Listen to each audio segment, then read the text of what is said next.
Tibet Center at 502 North Ridgewood Road, South Orange, New Jersey. So we shall begin reciting the prayer for the spreading of the teachings throughout the length and breadth of the West, which you will find on the front page down. I am standing right now in La Guaira. FAQ section. No, so it's right up the front. You don't have to go Front to page. By the force of the blessings of the non-fallacious three precious gems, and of the truth of our pure selfless wishes, may the precious Buddhist teachings flourish and spread to the expanse of all areas throughout the length and breadth of the West. For all the people living there together with their near ones, who have engaged in the teachings and have faith and respect for them, may all conditions adverse to their practice of the pure Dharma be dispelled, and an excellent collection of favorable conditions increase like the waxing moon. And especially for those who work the flourishing of spreading of the victorious one's teachings, which are the source of benefit and happiness, may they never be oppressed by masses of interference and adverse conditions, and may this spontaneously happen just as we hope and wish. The Heart Sutra. Thus have I heard once, the Blessed One was dwelling in the royal domain of the Vulture Peak Mountain, together with a big gathering of great monks and great bodhisattvas. At that time, the Blessed One entered the Samadhi, which examines the Dharma called profound illumination. And at the same time, noble Avalokiteshvara, the Bodhisattva Mahasattva, looking at the profound practice of transcendent knowledge, saw the five skandhas in their natural emptiness.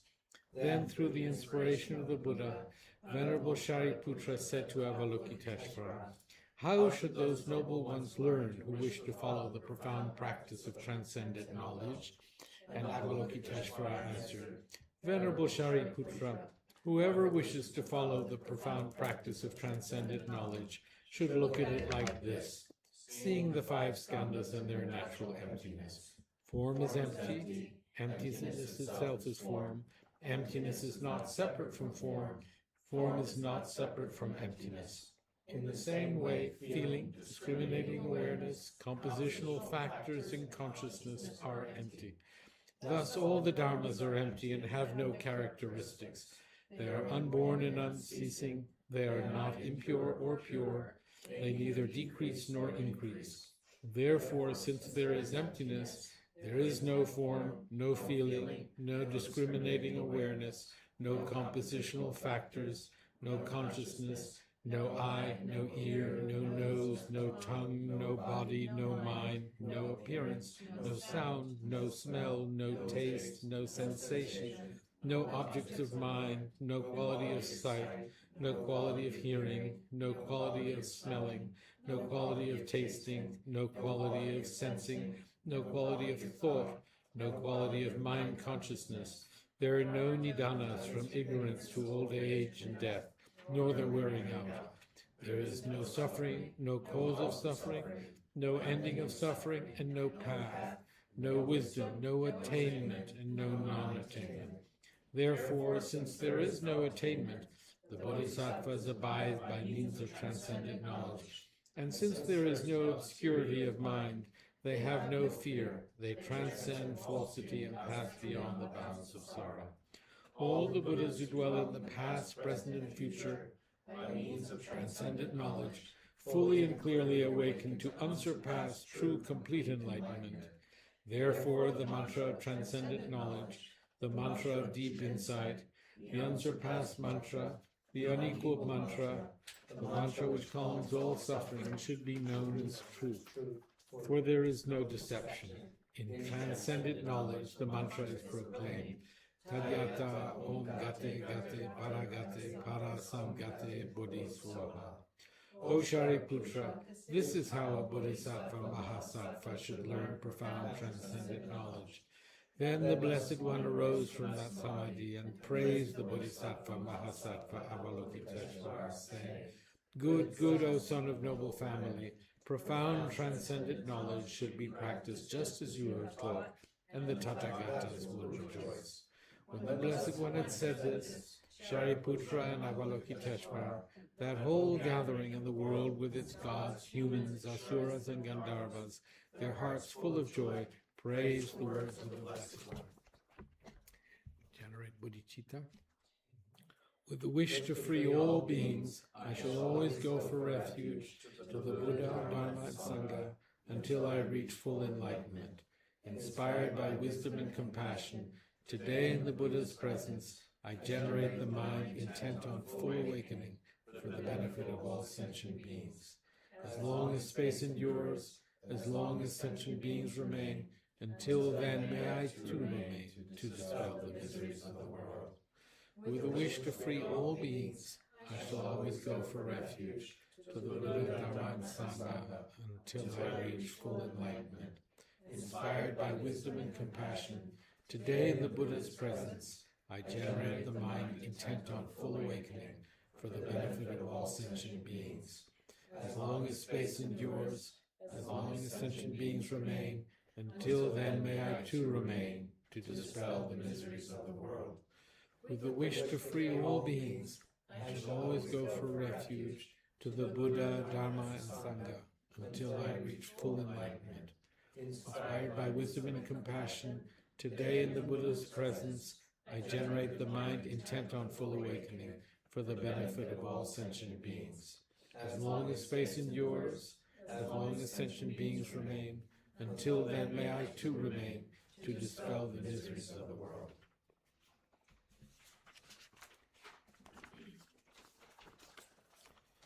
Okay.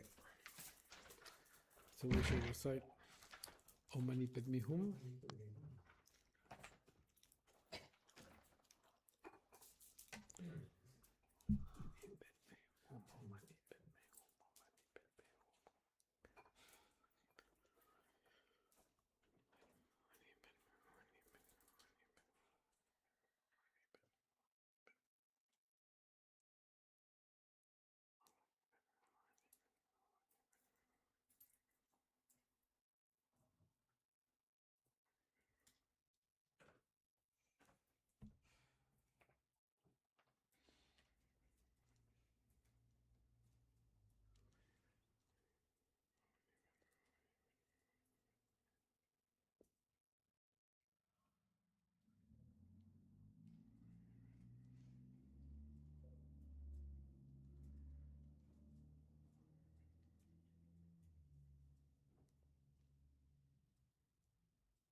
Mani Padme Hum.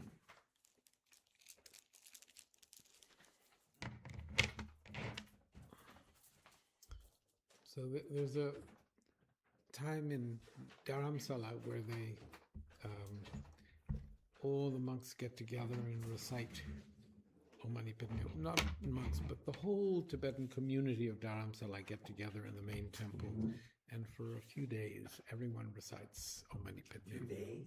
A few days, yes. From early in the morning until late. Maybe it goes on 24 hours a day. I don't know, but many people do it.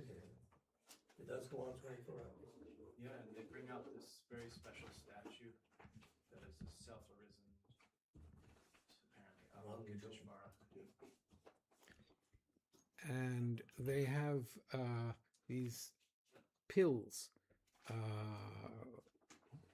bags, sacks full of these tiny little pills. Money pills. Money pills. Sure. We have here. And they are whatever medicinal qualities they might have. They are then imbued with this recitation of Om Mani Padme Hum over a period of a few days, and then they are distributed. And but when I've sat next to people, and they go so fast, and they have 2 rosaries because every time they do one of these, they then do one from this side. Count for like 100. So, and they're going, and I think I can't. My mouth can't do it that fast, and I wonder if they're getting the whole mantra out at each time. But Someone asked Lakshmi Rinpoche here about it. He said, not too fast, not too slow. How fast should we do the mantra? Says you could hear all the syllables.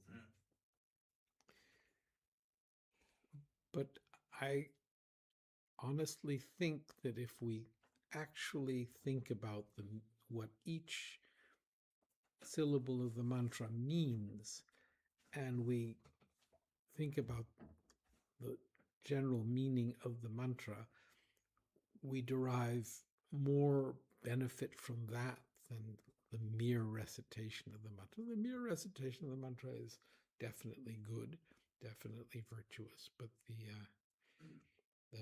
thinking about the meaning of Om Mani, thinking about what money means, what the qualities of the method aspect of practice is, Padme, thinking about wisdom, thinking about what wisdom means, and then whom, the bringing of these 2 together. That thought process, as you are reciting Om Mani Padme Hum at whatever speed, is probably the more effective aspect of recitation. What do you think? Completely agree.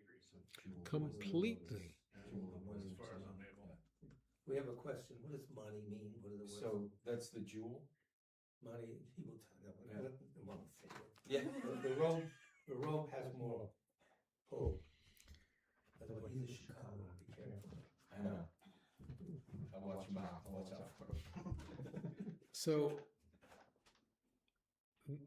in our practice towards the attainment of enlightenment, we have all sorts of work that we engage in, such as developing compassion, developing love, developing concern for others, and working at diminishing our self-cherishing, diminishing our pride, and diminishing our grasping, attachment,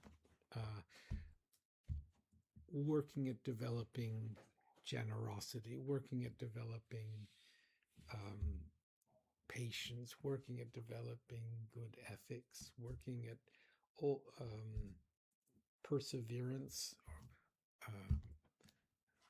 We shouldn't just say perseverance, we should say, Joyful effort. yeah, the joy is an important part of so those qualities that we have to develop towards attaining enlightenment, those are put in the method aspect of our practice, and those are the meaning of money. Is money represents those aspects of our practice, and then the lotus, Pema or Padma, represents the wisdom aspect of our practice, which is the cultivation of a realization of our emptiness of any kind of independent, intrinsic existence. These two things are necessary. We have to develop that concern for others, diminishing the sort of self-centered aspects of our behavior and attitude. And we have to work at recognizing that there actually is no point-at-able self.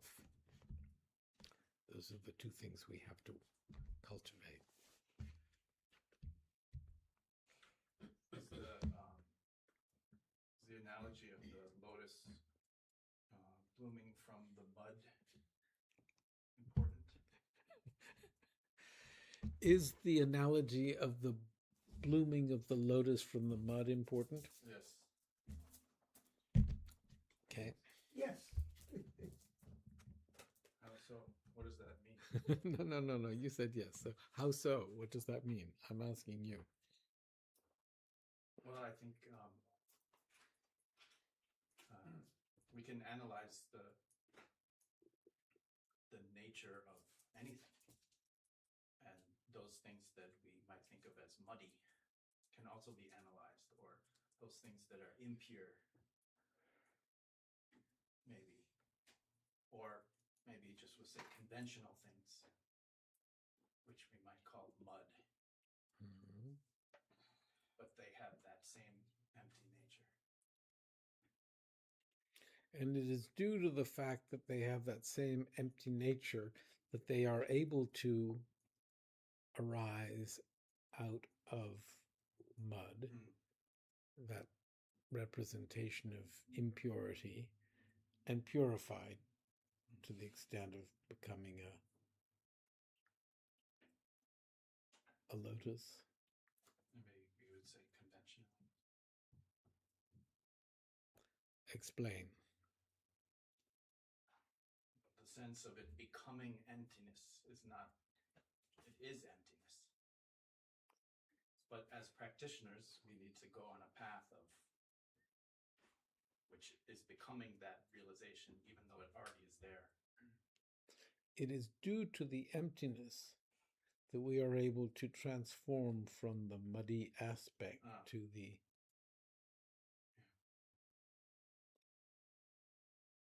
I was just listening to His Holiness recently, and he said people were wishing him happy birthday, and he said, every day is your birthday. He said, everything is constantly in flux. All the atoms, all the cells, it's their birthday every single second and millisecond. He didn't say it that way, but everything is always changing.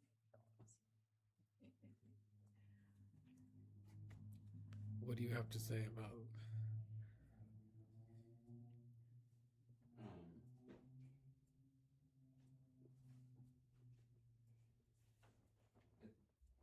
I think it's interesting that the Avalokiteshvara mantra, it translates as the jewel in the lotus, right? Is that right? Mani Padme. I don't know that there's an in the aspect to it. So it's just jewel lotus. But the lotus, the lotus like noun is Padma, right? What does Padma mean? I don't know. Don't trust the Tibetans with pronunciation because they change the Sanskrit. And we always say, how come Vajra becomes Benza? How does that happen? So I don't know, Padma, Padme. I'm reasonably sure it is inflected, right? Look when I started. No, Well, there's some analogy in how a good name for they're lotus. connected. The jewel in the lotus. so on. But it I is always thought it means the jewel in the lotus. So like I thought that was the jewel is in the lotus. So like the method is in the wisdom. There's some sort of analogy. I think in Sanskrit, the inda, whether the inda is there is ambiguous. I think like the Heart Sutra too, like form is emptiness. I think if you translate it, form is empty, not form is That- emptiness. empty. Yeah. That Shungla made a big point of. Right, but it's definitely not just jewel and lotus unrelated, because the lotus is padma, so padma is inflected. I can just look it up. Yeah. But I think some people will translate it form empty. Empty form. Rupa Shunya Shunya Yeah. Rupa. Yeah. When the guy recites The it in grammar is Sanskrit. different. Oh boy, Priyadarsha. Oh, this is good.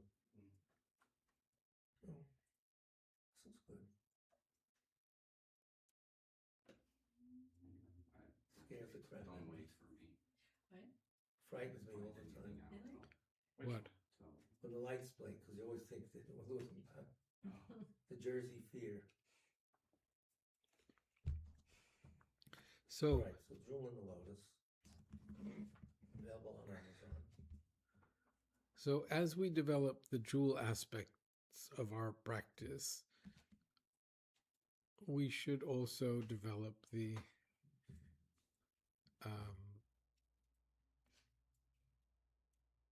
lotus aspect. We have to work at both. And what's interesting is that the cause of the attainment of freedom from cyclic existence and the cause of the attainment of full enlightenment of a Buddha are both the realization of emptiness. The subtlety of the mind that realizes it has to be worked on as a practitioner goes up the different stages or grounds leading to the removal of all aspects of obstacles. So what are the two obstacles to enlightenment? Obstacles of the afflictions and then the imprints. So the obstacles to getting out of samsara and the obstacles of omniscience. So- Omniscience, excuse me. Both That's all. obstacles are removed through this process of realizing no self. And the subtlety of the mind realizing no self is what enables a practitioner to come closer to the full removal of these two obstacles, the afflictive obstacles and the obstacles to omniscience, to the point where he or she attains the omniscience of a Buddha.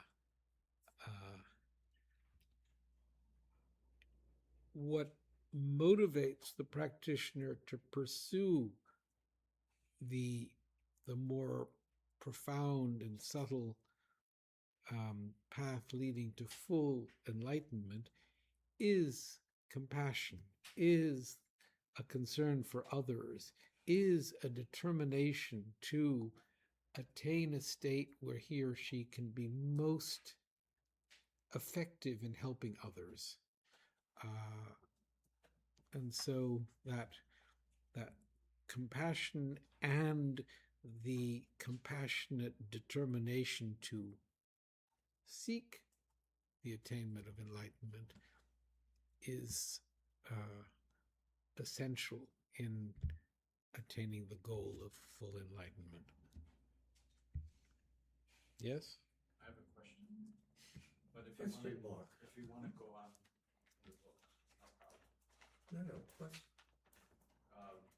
So the obstacles to omniscience are also sometimes called cognitive obscurations.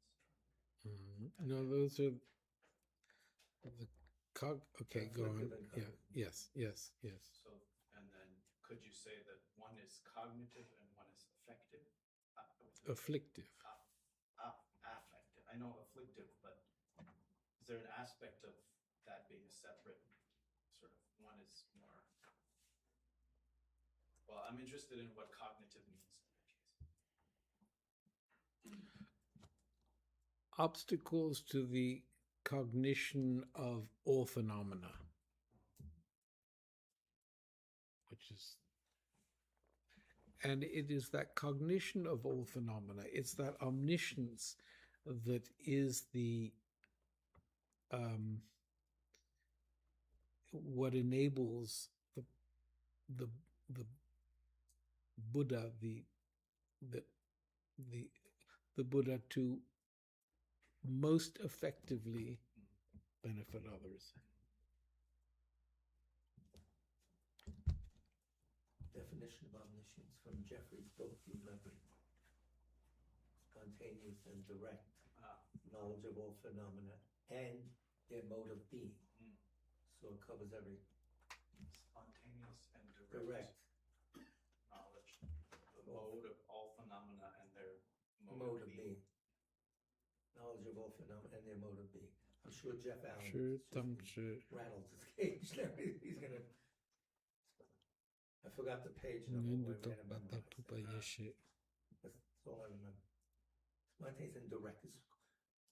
And there's no thinking about everything. It's there. Very hard to understand that. Really. We didn't rattle it back to the teacher, but.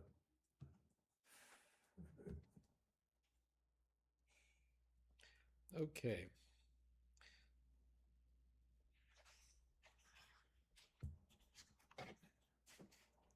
So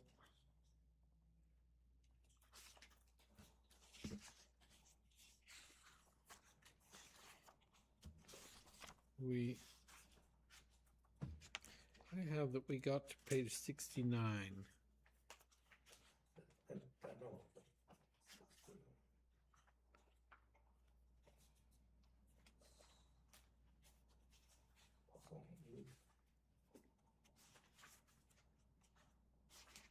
So we've been discussing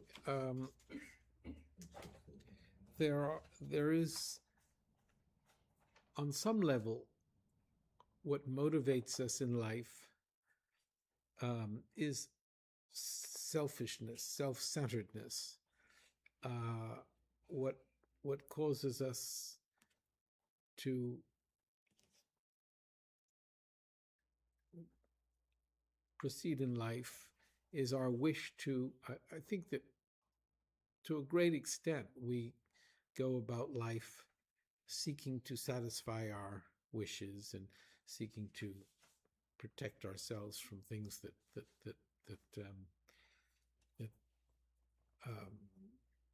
cause us any kind of any challenge to our state of happiness.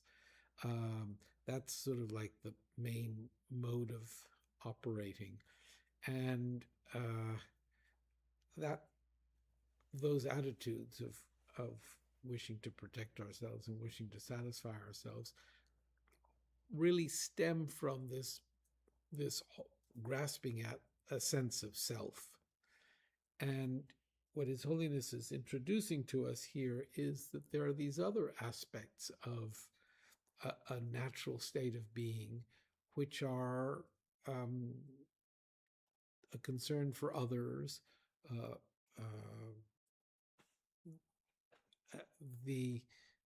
to the point where the survival of a child, of a newborn baby, is totally dependent on the love and care provided by a mother. The child could not survive without that, and that there is a certain affection that exists that actually, when the child suckles, what enables a mother to provide milk is an affection, and there is an affection from the side of the child, that there are these natural qualities of love and affection that from both sides that enable this process of the nurturing process that actually enables life, our existence. And so His Holiness is exploring this whole idea that there are these actual natural qualities of, let's say, virtue, goodness, benevolence that are part of us, that we aren't strictly these selfish beings. And I may have said this, the whole idea of, you know, the survival of the species being what's it called, the survival of the fittest. Darwin. Here is being introduced the notion that one of the important ingredients in survival is not necessarily the fittest in the normal sense of the idea, but these qualities of affection, love, concern for others. Usually associated with the female more than the male, but that's a misconception. But I think that's a very standard idea in evolutionary biology. Like that humans evolved to have some level of concern for other. I mean, not like altruism, but like to have levels of concern for others that animals do not have. That emerged evolutionarily because it allowed humans to act in groups. Yes, but animals survive based on it as well. Yeah, to a lesser extent than humans. A newborn whatever won't survive. A newborn human is uniquely vulnerable in the animal kingdom because humans have really big heads. Not like really, like human babies are born completely helpless, much more so than like any other animal. Animals get And mature the very reason quickly. for that is because humans need to have really big heads, and a fully developed human brain simply will not.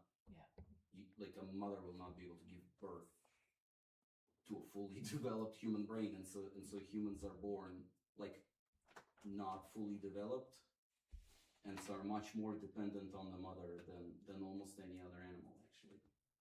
Like if you think about like deer or something, like they can stand almost Right away, immediately. yeah. But dogs, little puppies, they come out, they can't survive without their mother. Right, but I mean humans take like They develop faster though. humans take but like 13 years Yeah, just to be self-sufficient. 30 years sometimes. Well, sure. They're not human until they graduate medical school. Anyway, I mean, this is not here.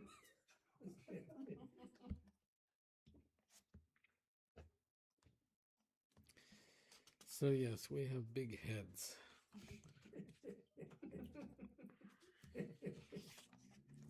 So, on page 69, Yes. Consider.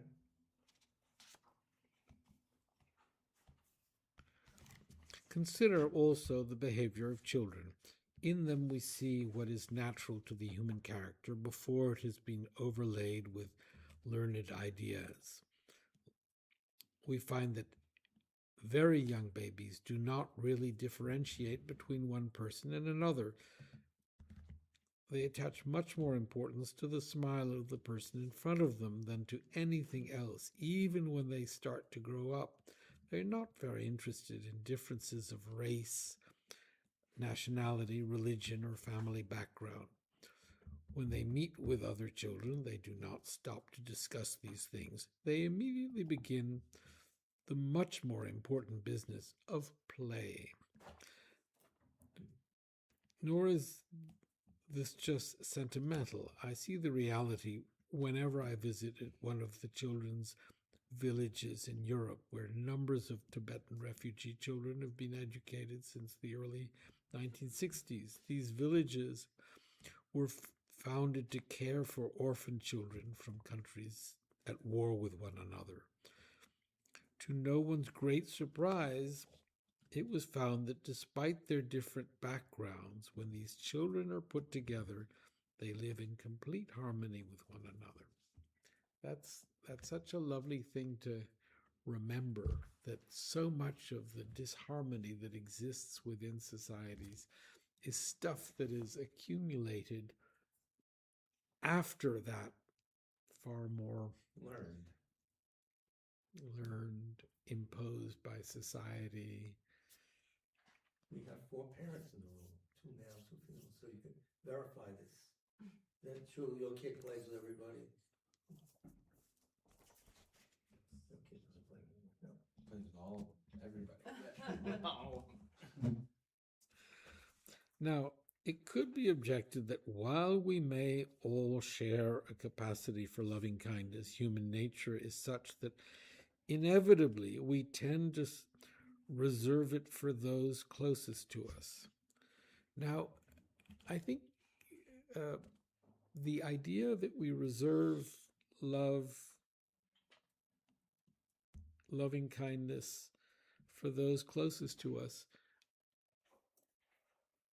I think that that's sort of a baseline. Okay, there is a quality of loving kindness that exists there, but I do think that, as we come here to discuss and to work on ourselves, we should acknowledge that the love that we have for those closest to us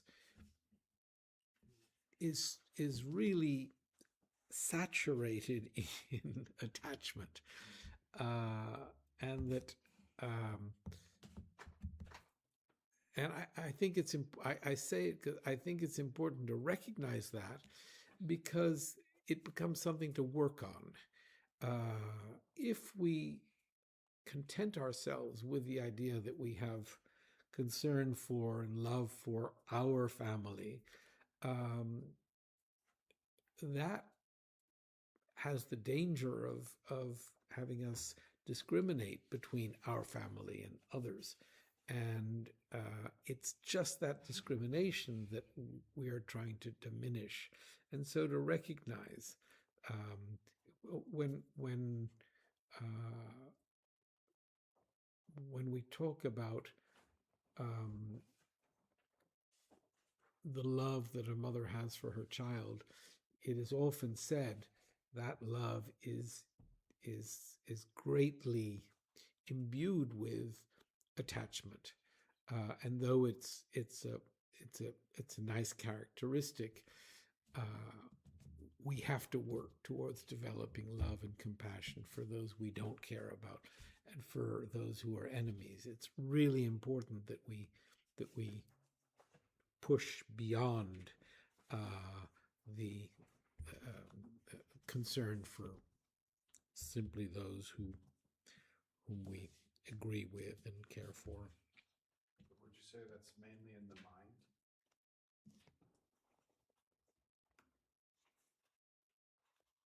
Because then we have to decide which actions to do. And as a limited being, I can't help everybody. Oh, I see what you mean by mainly in the mind. Yes, what we are working at changing is our mind. Yeah. And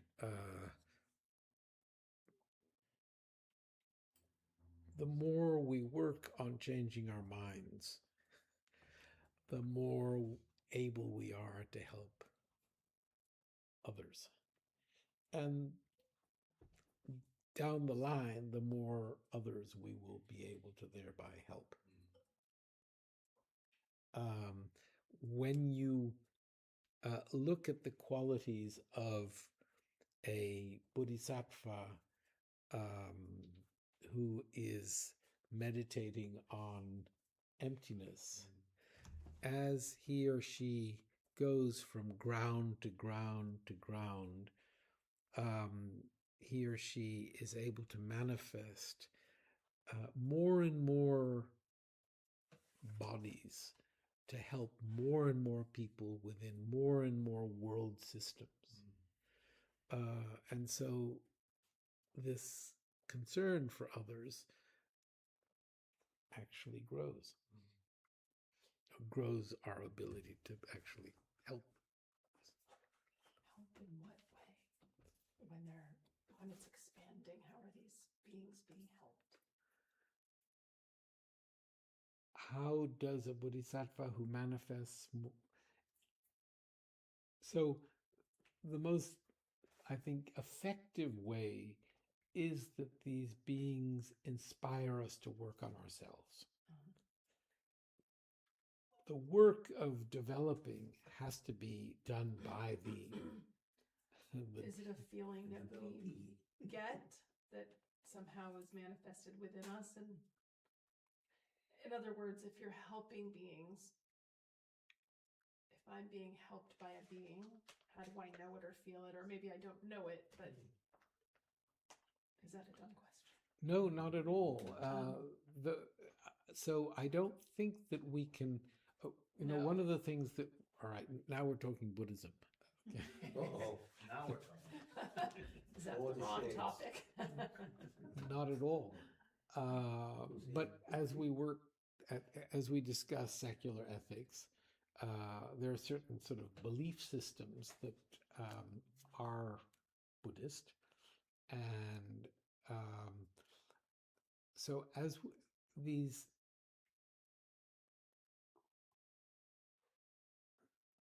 being inspired along our path happens in all sorts of ways. What led you to the Tibet Center back? Exactly. And yeah. what brings each of us here to, we don't know. Right. We do believe, for example, again, here now, we're talking Buddhism, that there are infinite Buddhas Yeah. who are manifesting in infinite ways Yes. with the sole purpose of helping us to become better people. And so all over, I mean, between my two hands are infinite Buddhas who are dancing about, somehow working and inspiring me. We are so self-centered and we are so convinced of our own self-importance that we have no perception of any of this. But there is this huge effort on the part of infinite, fully enlightened beings to inspire us towards a virtuous way. Does our karma lead them to us? Or are they? So our karma is what enables us to actually, our karma is what actually enables us, or is what determines the degree to which we are affected by them. But they're there no matter what. They are all over. One more question, is that okay? This is something I think about all the time. Back long ago when Tony was talking about Buddhas, in my mind, they were in human form or a form, a body of some kind. Could they also be in a body, like among us, or we don't know? They can, we can think of everything that is benefiting us along the way, from, when you step out of your house and you walk along the path and you get on the train to go into the city to make the money that enables you to live, and every aspect of that you can think of as a manifestation of the enlightenment of all these enlightened beings who are helping you along. And the part of the path that leads you to the Tibet Center is they're really dancing happily as you. It's a good visual. I like it. They don't make the train come on time all the time, no, don't they? if they What's up don't with make the that? train come on time, teaching There's they're a reason. teaching you patience. Yeah. It's always an answer. The bad Buddhist things lawyers. too, right? What? Sorry? If we could really see it, we would see that the things that we perceive as bad are also Providing us with the opportunity to, yeah. And so you have this dance between, The mud. we have this dance between the what we merit and what they are devoting 100% of their effort to. Yeah. So they're there 100%. The degree to which we see and benefit from this it comes from us. Sometimes I think Buddy is a bodhisattva. He escorts me to the bus stop in the morning. He walks with me to the bus halfway and then he turns around and goes home. Yeah, you always Wants to stop make at sure something. that I'm okay. It's a cat that you So saw at the he's very center, but precious. An orange cat. he's an amazing cat. He's very smart. Yeah. We don't Yes. know who he is. So, I don't know yes, who I am. but you can think of the cats who growl or whatever, who are providing you with or whatever they do, hiss, His providing you with another patience, ability to whatever. clean the box. It's wonderful. It's great. And every time I'm sorry, every time I feel like eating something, if I'm preparing a meal, sure enough, he sits in front of me, he starts meowing like I come first to see how selfish I am. If I'm gonna eat first, or if he gets to eat first. And if I feed him, then he's fine.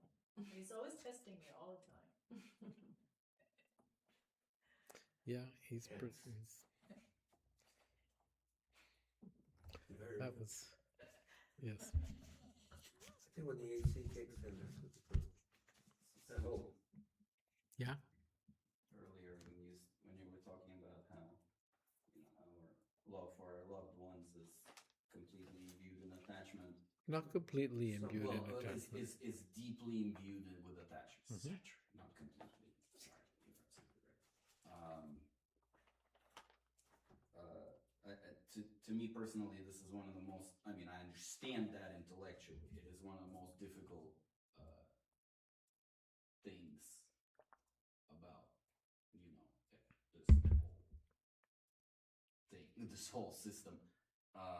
This whole system meaning what? I mean, Life. Or are you talking about Buddhism? What we would refer to as Dharma. Okay. So, I mean, I just want to. I mean, I don't really have a comment so much as I just wanted to like I tend to more focus on trying to think of not holding the people that are close to me as being more special or more important, I guess, than others. I find that a little more tractable than kind of directly trying to work on my attachment to them. Does this make any sense? So like Yeah. Okay. You're not working at diminishing attachment. You're working at recognizing that there is a quality of attachment. There is. I mean, I guess what I'm trying to say is that like what works for me is to try to cognitively frame it as it's that at least understanding in principle that the things I feel towards the people who are close to me really should apply to everyone. Correct. At least to me, maybe I'm confused, but at least to me, there's a difference in my mind between that and like when we talk about attachment, a lot of the time we use the example of cakes and stuff. Okay, like the cake is very tasty. So like I'm learning that grasping for the cake's tastiness is one thing that we talk about when we talk about attachment and how attachment is an affliction. Applying that to your loved ones is very hard, at least for me. What, Right, like, I mean, I can recognize that I feel that way, but actually, and I understand that, like, if I were some high bodhisattva or something, that I would be able to sort of love them in sort of a pure way that doesn't involve this grasp.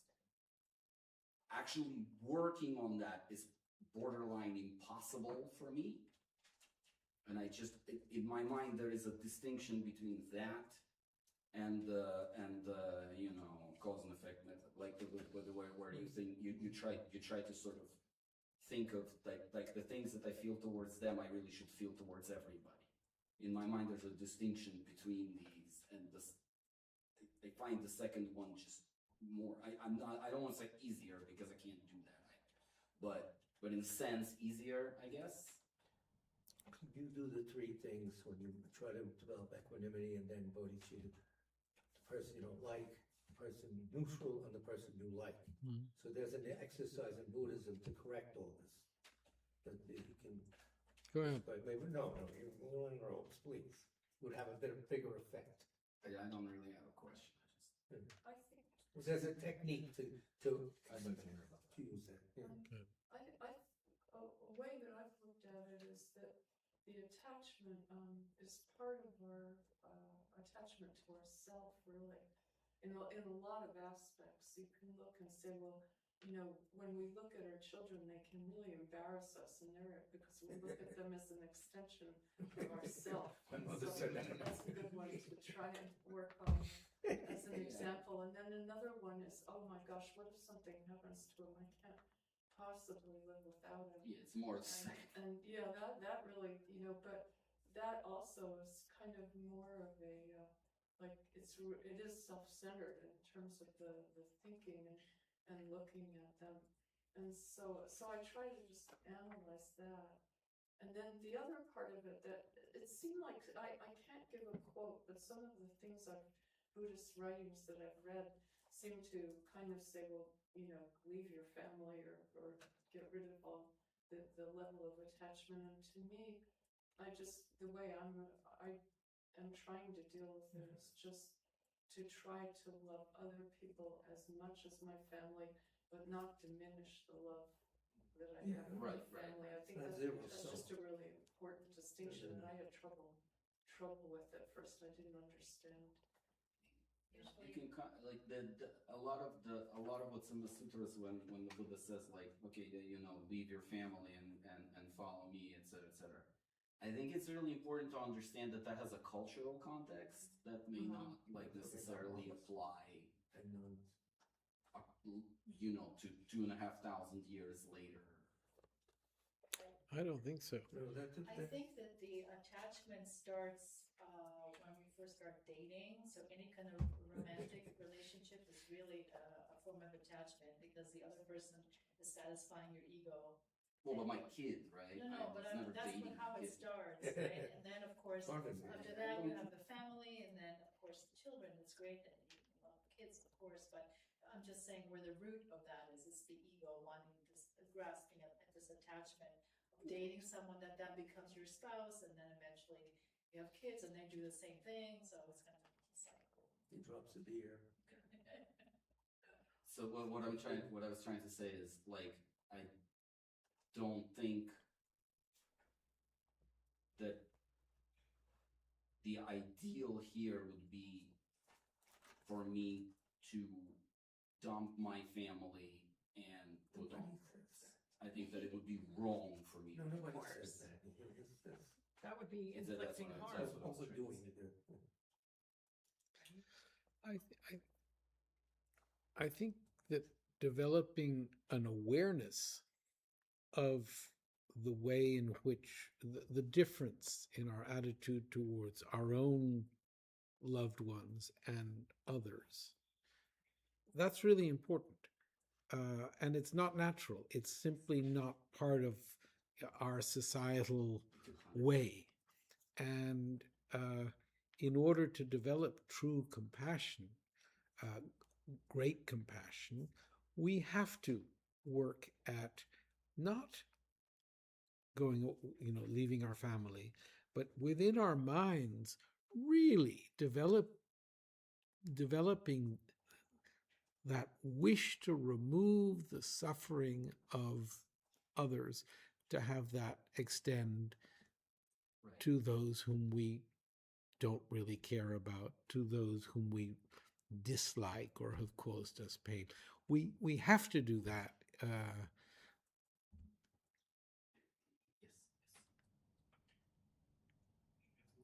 other thing that can be helpful is distinguishing what we might need from our loved ones rather than a need for their well-being.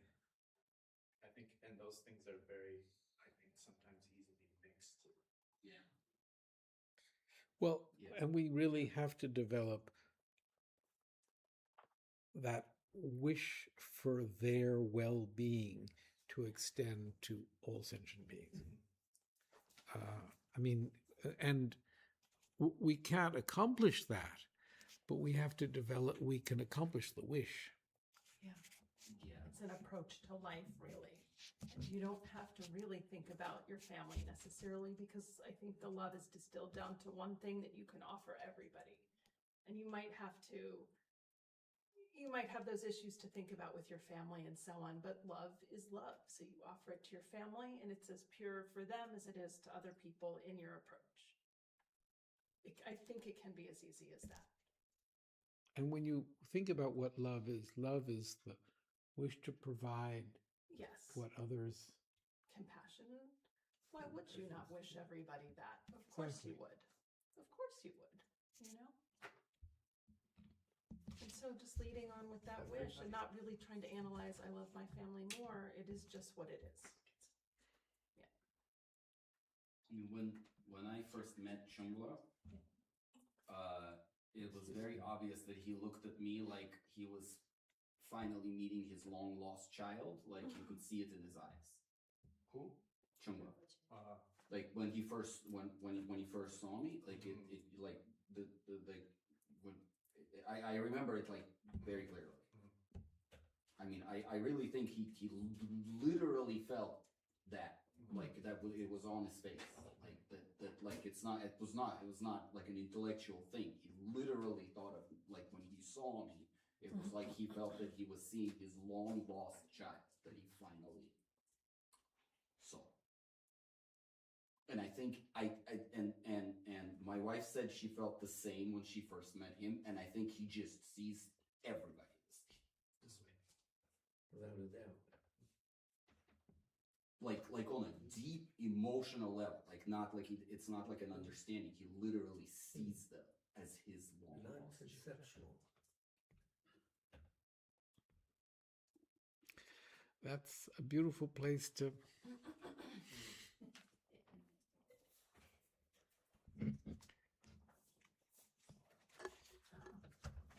Well, I want to say that discussing these things in this way, though these are not sort of formal Buddhist teachings that we're engaging in here, but we're expressing very deep, sort of essential aspects of what we're working on and what we have to work on.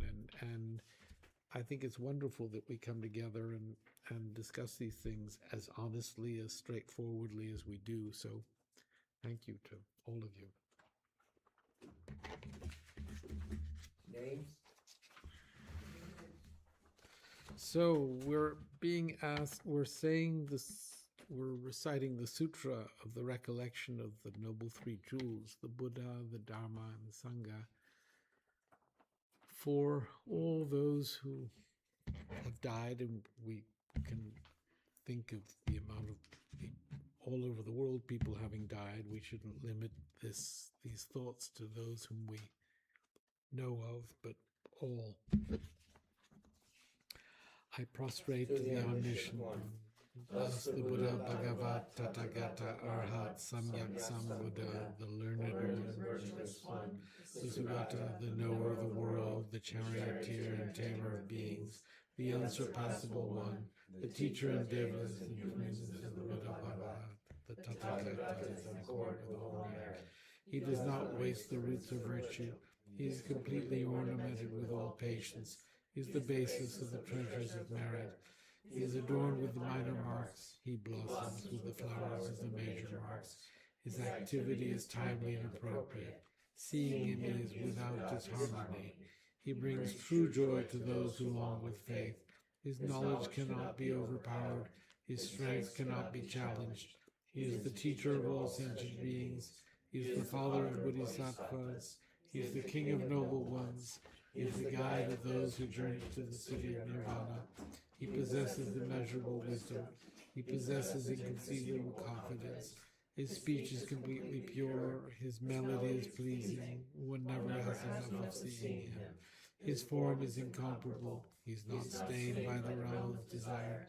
He is not stained by the realm of form. He is not affected by the formless realm. He is completely liberated from suffering. He is completely and utterly liberated from the skandhas. He is not possessed with dhatus. His ayatanas are controlled. He has completely cut the knots. He is completely liberated from extreme torment. He is liberated from craving. He is crossed over the river. He is perfected in all the wisdoms. He abides in the wisdom of the Buddha Bhagavat, who arises in the past, present, and future. He does not abide in nirvana. He abides in the ultimate perfection. He dwells on the bhumi where he sees all sentient beings. All these are the perfect virtues of the greatness of the Buddha Bhagavat. The Holy Dharma is good at the beginning, good in the middle, and good at the end. Its meaning is excellent. Its words are excellent. It is uncorrupted. It is completely perfect and completely pure. It completely purifies. The Bhagavat teaches the Dharma well. It brings complete vision. It is free from sickness. It is always timely. It directs one further. Seeing it fulfills one's purpose. It brings discriminating insight for the wise. The Dharma which is taught by the Bhagavat is revealed properly in Vinaya. It is renunciation. It causes one to arrive at perfect enlightenment. It is without contradiction. It is pithy. It is trustworthy and puts an end to the journey. As for the Sangha of the great Jnana, they enter completely, they enter insightfully, they enter straightforwardly, they enter harmoniously, they are worthy of veneration with joint palms, they are worthy of receiving prostration, they are a field of glorious merit, they are completely capable of receiving all gifts, they are an object of generosity, they are a great object of complete generosity, the protector that possesses great kindness, the omniscient teacher, the basis of oceans of merit and virtue, I prostrate to the Tathagata, pure the cause of freedom from passion, virtuous liberating from the lower realms. This alone is the supreme ultimate truth. I prostrate to the Dharma which is peace. Having been liberated, they show the path to liberation. They are fully dedicated to the disciplines. They are a holy field of merit and possess virtue. I prostrate to the Sangha. I prostrate to the Buddha, the leader. I prostrate to the Sangha, the protector. I prostrate to the Sangha, the community. I prostrate respectfully and always to the Spirit. The Buddha's virtues are inconceivable. The Dharma's virtues are inconceivable. The Sangha's virtues are inconceivable. Having faith in these inconceivables, therefore the fruitions are inconceivable. May they be born in a completely pure realm. So the 8 verses on training the mind. With the determination to accomplish the highest welfare of all sentient beings who surpass even a wish-granting jewel, I will learn to hold them supremely dear. Whenever I associate with others, I will learn to think of myself as the lowest amongst all, and respectfully hold others to be supreme from the very depths of my heart. In all actions I will learn to search into my mind, and as soon as a disturbing emotion arises, endangering myself and others, I will firmly face and avert it. I will learn to cherish ill-natured beings and those oppressed by strong misdeeds and sufferings, as if I had found a precious treasure difficult to find. When others out of jealousy treat me badly, with abuse, slander, and so on, I will learn to take all loss and offer the victory to them. When one whom I have benefited with great hope unreasonably hurts me very badly, I will learn to view that person as an excellent spiritual guide. In short, I will learn to offer to everyone without exception all help and happiness directly and indirectly, and respectfully take upon myself all harm and suffering of my mothers. I will learn to keep all these practices undefiled by the stains of the 8 worldly concerns, and by understanding all phenomena as light illusions, be released from the bondage of attachment. Prayer for the swift return. Exalted wisdom of all victors gathered in a drop, sole refuge manifest in the form of the one wearing saffron robes, Guru Losam Tuam Dojachai. Please bear witness here today that our prayers may be fulfilled. We beseech the great torch of doctrine, accomplishing from long ago the vast ways of aspirational prayers, lure of speech of the victim of Lama's teachings, spreading them to the ends of the earth by means of explanation and practice. Though holding their commitment, I will invite all beings to be my guests in unsurpassed great awakening. Yet you have withdrawn the activities of the form body to serve the welfare of others. Is that worthy of the supreme among beings, the Bodhisattvas? Though impossible for you till sickly existence end, to abandon your commitment to liberate all beings, we beseech the new son of Nirmanakaya to swiftly return to realm of Dharmakaya, brought forth by bodhicitta or by sense deeds. Having reached the far limits of scholarship, religious life, and goodness, please come swiftly as an unrivaled supreme emanation, full holder of the sage's teachings, and wish-fulfilling jewel, return as the glory of Losam Tenpe, magnificent truth of the 3 precious jewels, Mahakala, Karmayama, and Srimati Devi, and the ocean of Dharma protectors. May you spontaneously fulfill our wish, the swift blossoming of the reincarnation's fresh moon in our face. Thank you very much. Venerable KHENSUR. So we will have, there will be no White Tara here this next weekend, but on Monday in New York City at 151 West 30th Street, 3rd floor, we will have class at 7 o'clock in the evening. Feel better. Thank you.